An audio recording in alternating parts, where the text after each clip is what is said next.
मेरी गुजारिश है आप लोगों से, खुदारा इस चीज से दूर रहिए। कहते छुटती नहीं शराब। मैं कहता हूं तू मोमिन है तो पी कैसे लेता है? तेरे हलक से कैसे उतर जाती है यार? बहुत अच्छा, बहुत अच्छा। और इंडिया में उतनी ब्रांडेड नहीं बिकती है जितनी कभी मदीने में बिका करती थी, जितनी कभी मक्के में बिका करती थी ब्रांडेड। सही बात। उतनी इंडिया में नहीं बिकती है। यहां तो शराब पेशाब दोनों बराबर है।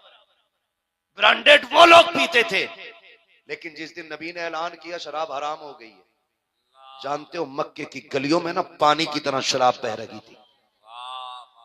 और तुम उतनी नहीं पी सकते हो जितनी वो पीते थे। हाँ, पी नहीं सकते उतने रसिए नहीं हो जितने शौकीन वो थे। लेकिन जब फरमाया गया ना कि शराब हराम कर दी गई है, जिनके मुंहों के अंदर थी उन्होंने कुल्ली कर दी थी, जिनके हाथों में जाम थे तोड़ दिए थे, जिनके होठों से लगी थी फेंक दी गई थी, जिनके घरों में मटके थे वो तोड़ दिए गए थे। कुछ आकर के काफिरों ने कहा था कि तुम शराब को क्यों फेंक रहे हो? कहा हमारे नबी ने हराम कह दिया है इसलिए फेंक रहे हैं। तो कुछ अक्लमंदों ने मशवरा दिया कि इसे बेच के पैसा भी तो ला सकते हो। कहा ना, पैसे का नाम ना ले देना, जिसको नबी नजर से गिरा दे हम उसका पैसा भी घर में लाना गवारा नहीं करते। ये थे हुजूर के गुलाम।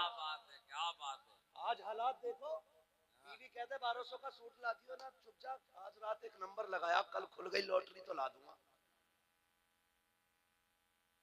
सुबह कुरान नहीं पढ़ेगा, तस्बीह नहीं पढ़ेगा बेगैरत, सुबह पूछ रहा क्या नंबर आया, वो आंखें मसलता हुआ भाग रहा, कभी फजर में ही नहीं उठा। लेकिन जिस दिन लगा देता है ना 10-50 रुपए, सुबह ही उठ के भागता। यार मैं बहनों से एक बात कहूं, तुम अपनी ख्वाहिश अपनी शोहरों की कमाई के हिसाब से रखो। अपने शोहरों की कमाई के एतबार से ना आप अपने शौक करें, आप सब्र के साथ जिंदगी गुजार लो। खातून जन्नत की तरफ से मुबारकबादियां आए, इससे बड़ी कौन सी बात हो सकती है? इससे बड़ी भी कोई बात हो सकती है? लेकिन भाई साहब कुछ औरतों ने भी सर में दर्द कर रखा है।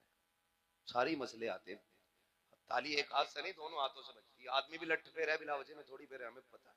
भेजा खा ले तो ये लठिया फेर है, ये लठिया फेरते हैं तो फिर भैया वो गाली बकती फिर तलाक हो जाती। लास्ट नहीं, और अभी यहाँ लास्ट नहीं है, ये घर जाती तो उधर से फिर पुलिस वाले आते, फिर वो पकड़ के ससुराल लेके जाते। समझ रहे हो ना मेरी बात? तो मैं एक बात कहूंगा मेरी बहनों से, तुम सब्र कर लो तो सारी मुसीबतों से छुटकारा मिल जाए। जिद ना किया करो, जिद ना किया करो, और शोहर से रूठने का तो मसला ही कभी ना करना। तुम नहीं जानते हो, महबूब ने अपनी बेटी से रुखसत करते कहा था, फातिमा आज तक मेरी जिम्मेदारी थी, आज के बाद अली की जिम्मेदारी है।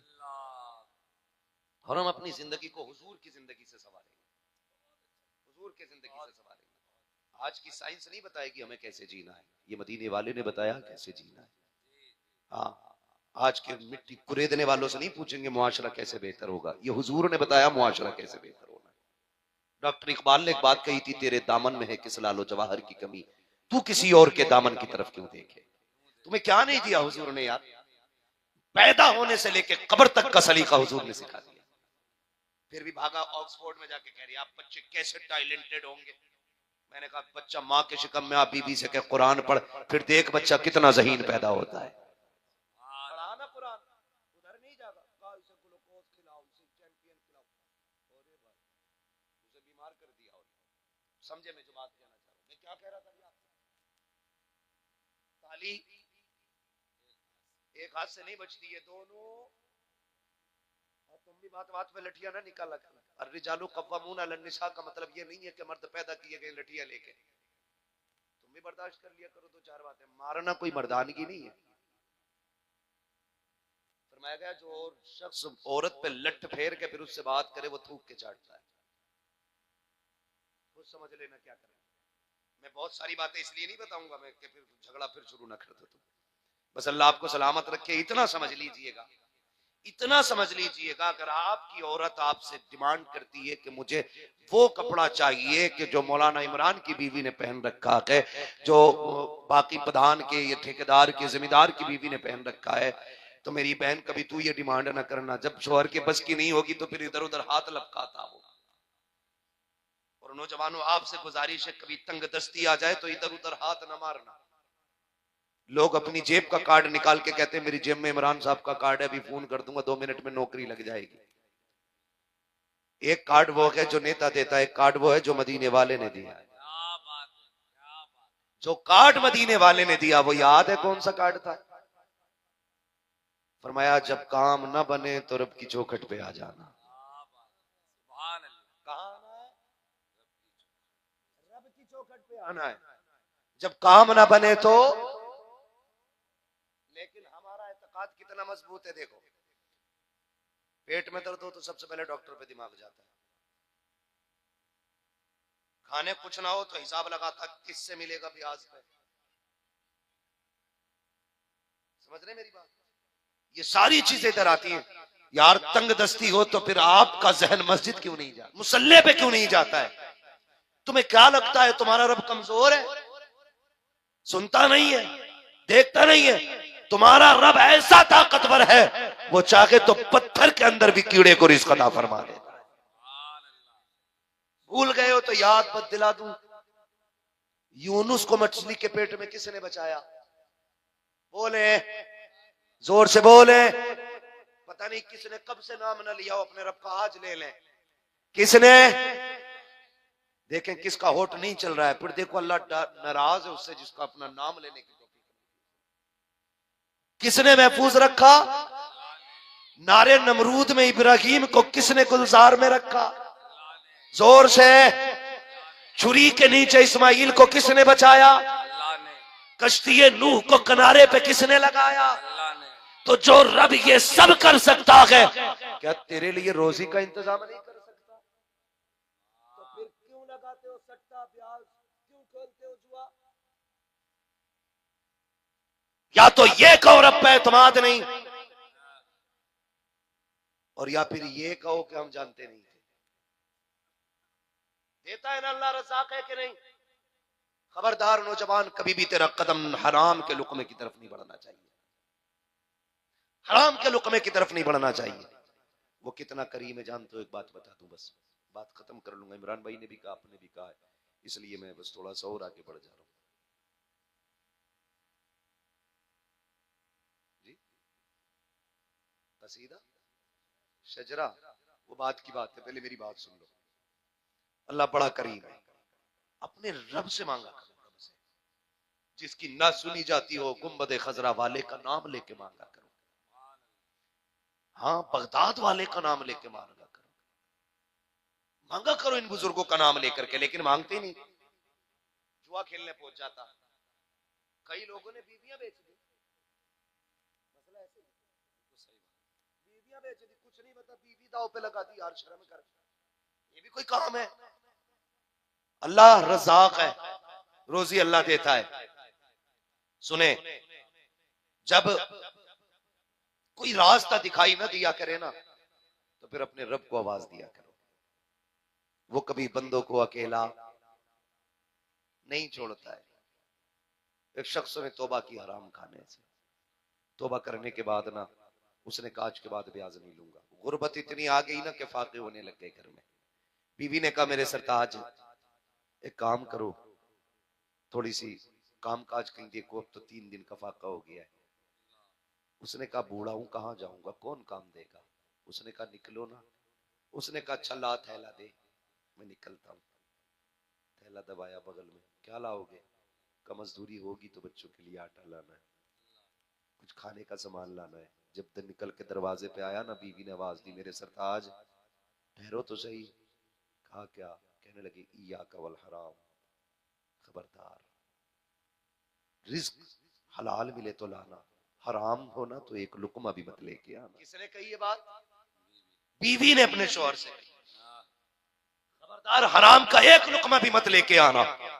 निकल गए मंडी में, जाके खड़े हो गए। दुनिया तो बड़ी चालाक है ना, हर कोई ना कभी घाटे का सौदा नहीं करता, हर कोई फायदे का सौदा करना चाहता है।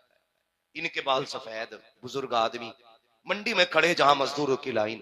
जो आता ताकतवर का हाथ पकड़ता लेके चला था, जो आता उम्र दराज को छोड़ के चला जाता। कहते हैं दोपहर हो गया, किसी ने एक बार भी मुझसे नहीं कहा अल्लाह अकबर। कहते हैं नौबत आ गई जब मुझे लगा कोई नहीं लेके जाएगा, मैंने कहा यार ठहरो तो सही, कोई मुझे भी ले चलो।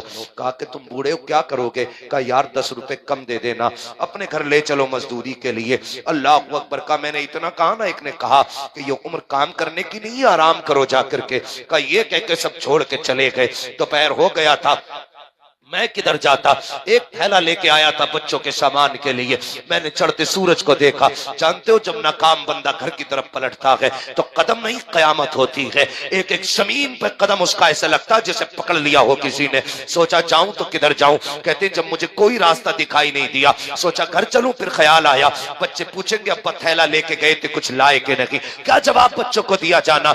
ये सोच के मेरी गैरत ने मुझे इजाजत नहीं दी। मैंने सोचा जाऊं तो कहां जाऊं, शाम तक वक्त कहां काटो। कहने लगे मुझे कुछ नहीं नजर आया। सामने मस्जिद की चौखट थी, मैं दौड़ा मस्जिद के अंदर चला गया। मैंने वुजू किया, उसके बाद मैंने हाथ में झाड़ू ली और रो के अपने रब से कहा मेरे परवरदिगार, ये दुनिया वाले मुझे काम के लायक नहीं समझते हैं, मैं तेरे घर में काम करने आ गया हूँ। मेरे परवरदिगार तो मुझे मजदूरी अता फरमा दे, इतना दे दे जिससे मेरे बच्चों का एक वक्त का खाना हो जाए। रोते रहे, शाम तक मस्जिद की सफाई करते रहे। कहते शाम का वक्त आया, घर जाने की बारी थी। मैंने थैले को उठाया। फिर दिल ने कहा बच्चे पूछेंगे तो क्या कहेगा। मैंने कहा और ताखिर करता हूं ताकि बच्चे सो जाएं तब जाऊंगा। कहते जब मैं रात के वक्त पहुंचा, अपने दरवाजे पे दस्तक दी तो मैंने दरवाजे पे दस्तक दी। बीवी ने फौरन दरवाजा खोला, ऐसा लगा जैसे इंतजार कर रही थी। जैसे अंदर गया उसने खाली थैला देखा, कोई जुमला नहीं कहा था। ये नहीं कहा था निकम्मे हो खाली क्यों आ गए हो। हाथ पकड़ा बिस्तर पे लेके आई, मुझे लिटाया, पैर दबाने लग गई। कहने लगी लगता है थके हुए हो। मैंने कहा बहुत थक गया हूं। उसने बातों बातों में कहा मेरे सरताज बताओ काम लगा के नहीं लगा। उसने कहा कि काम तो लगा है। कहा फिर कुछ लाए क्यों नहीं। उसने कहा कैसे मांग लेता, बहुत बड़ी चौखट पे काम लगा है, मांगते हुए हया आ रही थी इसलिए मांगा नहीं था। बीवी मुस्कुरा के कहती है लगता है वो कल खुद दे देगा, जाओ तो सही। जैसे शोहर निकला है उसने फिर कहा खबरदार खाली हाथ आ जाना, हराम का लुकमाना लेके आना। मैंने इतने दिन बच्चे पानी पिला के सुलाए हैं, एक दिन और सुला दूंगी पानी पिला करके। अल्लाह अकबर। फिर शौहर निकला, फिर मस्जिद के अंदर, फिर काम किया, शाम हुई, फिर घर आया। बीवी ने ये कहा मेरे सरताज बताओ तो सही, आज तो 2 दिन हो गए, आज भी तुम्हारे मालिक ने मजदूरी नहीं की। कहते शरीक हयात कैसे मांगता, मांगते हुए हया आ रही है, काम इतना कम है, बारगाह इतनी बड़ी है कि मांगते हुए गैरत आ रही है। बीवी ने जब शौहर तीसरे दिन जाने लगा रो के कहती मेरे सरताज तुम्हें तो गैरत आ रही होगी, अपने मालिक से मेरी तरफ से इतना कह देना कि 3 दिन की मजदूरी ना दे, कम से कम इतना तो दे दे, हम एक वक्त बच्चों को खाना खिला सके। अब बच्चों का फाका नहीं देखा जाता है। जैसे इतना बीवी ने कहा है आज इस तरह का आलम है, करवटे दिल बदल रहा है, आज हालत बदल चुकी है। क्या क्या ख्याल दिल में आके गुजर जा रहे हैं, कौन कौन से तसव्वुर इसके दिमाग में आ रहे हैं। घर से रोता हुआ चला, जाके मस्जिद में सजदे में जाके गिर जाता है। कहता मेरे मालिक मैंने 2 दिन बीवी को संभाल लिया, अब नहीं संभाल पाऊंगा। मेरे परवरदिगार मैं तुझसे 3 दिन की मजदूरी नहीं मांगता, एक वक्त का खाना दे दे। रोते रोते शाम हो जाती है लेकिन कोई दाना नहीं आया, कोई मजदूरी नहीं आई। फिर दिल ने कहा चल घर। कहने लगा आज खाली कैसे जाऊंगा, आज तो तीसरा दिन है, अब तक तो बीवी को संभाल लिया, अब कैसे संभालूंगा। उसने क्या किया, थैले में कहता कि बेखुदी में मैंने मिट्टी भरना शुरू कर दी ताकि खाली थैले से बेहतर है कुछ हाथ में होगा तो भरम रहेगा। ये सोच कर मिट्टी लेके चला, अपने दरवाजे पे आया, रुक के देख रहा था बच्चे सो गए के जाग रहे हैं। कहता मैंने जब देखा दूर से तो मेरे घर के चूल्हे से धुआं उठ रहा था, मेरे घर के चूल्हे से धुआं। कहता मैंने आंखें मसली, ये मेरा घर तो नहीं हो सकता है, मेरे घर में आग का क्या काम है, जब पकाने को कुछ नहीं है तो ये आग किस लिए है। का करीब पहुंचा तो मैंने क्या देखा, घर भी मेरा है, चूल्हा भी मेरा है, बीवी भी मेरी है। का दौड़ते हुए दरवाजे पे आया, दस्तक दी, पहले की तरह बीवी दरवाजे पे खड़ी थी। उसने दरवाजा खोला, मेरा हाथ पकड़ के अंदर लेके चली। कहता ऐसी खुशबू आ रही थी खाने से कि मेरी जामे मुशामे जा मुअत्तर हो गई। जब मैं अंदर गया मेरी बीवी मुस्कुरा रही थी। मैंने देखा कि तरह तरह के पकवान मेरे घर में बन चुके हैं और भी बन रहे थे। मैंने कहा शरीक हयात बता तो सकी ये किसने भेज दिया है? बीवी मुस्कुरा के कहती है बड़ा दयालु है तुम्हारा मालिक, बड़ा करीम है तुम्हारा मालिक, बड़ा करीम है। कहा किसकी बात करती हो? कहा जिसके यहाँ मजदूरी करते हो ये उसी ने भेजा है। चीख निकल गई, सजदे में गिर गया, सर उठा के कहता है बीवी बता तो सकी कौन आया था, कौन दे के गया? कहा उसका कोई बंदा आया था, उसने एक खबर दी है और साथ में मजदूरी भेजी है। कहा क्या क्या दिया है? अंदर ला के दिखाया, नेमतों के ढेर लगे हुए हैं। उसने कहा कि ये नेमतें भेजी है और भी कुछ कहा। हाँ, कहा इसके साथ पैगाम भी दिया है। कहा कौन सा पैगाम? कहा वो कह के गया है अपने शौहर से कह देना तुम मेहनत में कमी न करना, हम तेरी मजदूरी में कमी नहीं करते।